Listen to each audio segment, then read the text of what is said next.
ኢየሱስን በጣም ስለምወደው እሱን መተው ስለማልችል ሃይማኖት አልባ እንኳን ሰው ሆኜ መስቀል አድርጌ ዞር ነበር ብለሽኛል። ያ ማለት የሱ ምልክት ነው ብለሽ ስለምታምኝና እሱን እንኳን መጣልና መተው አልፈለግሽም ነበር። እዛ ጋር እሱ አምላክ ነው ተብለሽ አምላክነቱን ተቀበለሽ እየኖርሽ ግን ጥለሹ ክደሹ መተሻል።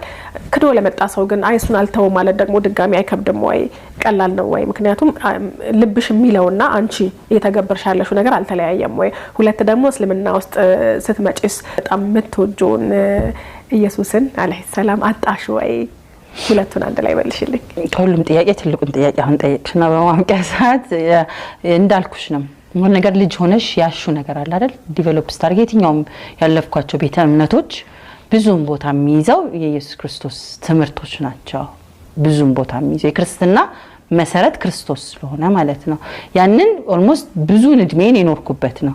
አንድ መጽሐፍ ደጋግመሽ ስታነቢ መልቀቅ ትፈልጊያለሽ? እንኳንስ የእምነትና መሰረት ህይወቴ ነው ለምትዩ ስለቅ መጀመሪያ ፈጣሪ አይደለም ብዬ መካዱ ነበር ትልቁ ፔንፉል ናት እስልምና መጀመሪያ እዛ ቦታ ላይ እሱ አምላክ አይደለም እሱ ይጸልይ ነበር እሱ ይሰግድ ነበር በሰውኛ ፍጹም ሰው ነበርና አምላክ ለማድረግ የተሄደበትን ነገር ብዙ መጽሐፍቶች እንደነበሩ ሳቅ እዛው ጋር እንደተበረዘ እንደተከለሰ ሳቅ እኔ እስልምና ላይ መጥቼ አይደለም ይሄን ንቀቶች ያገኙት ቢፎር ዳት ነው እና በጣም ወደው ነገር አለ መስቀል በዛን ሰዓት እንትን ማለት ከታሪኩ አራቱን ጎስፕሎች ይዤ ወጣው ስልሽ የትኛውንም ታሪክ እንዲሁ ለመረዳት ሁሌ የምትታትሪው አለ አይደል ያረጋው ነገር ልክ ነብዩ መሐመድ ሰለላሁ ዐለይሂ ወሰለም ሪቢል እንዳደረጉት ኢሳ አለይሂ ሰላም ከዛ መጽሐፍ ላይ ሪቢሊያስ ነበር መልቀቅ ይከብዳል እንደ ሰውኛ ይጆ ነበር እንደ አምላክነቱ ትቼ እንኳን እንደ ሰውኛ የምድርኛ ባህሪዎችን ሰው እንደዛ ቢሆን ምትዋል አይደል ፍጹም ታዛዥ ነበር 40 ቀን 40 ሌሊት ጾሟል ስትባይ ለሆነ ነገር ጌን ለማግኘት ጥሯል ማለት ነው ማግኘት የፈለገው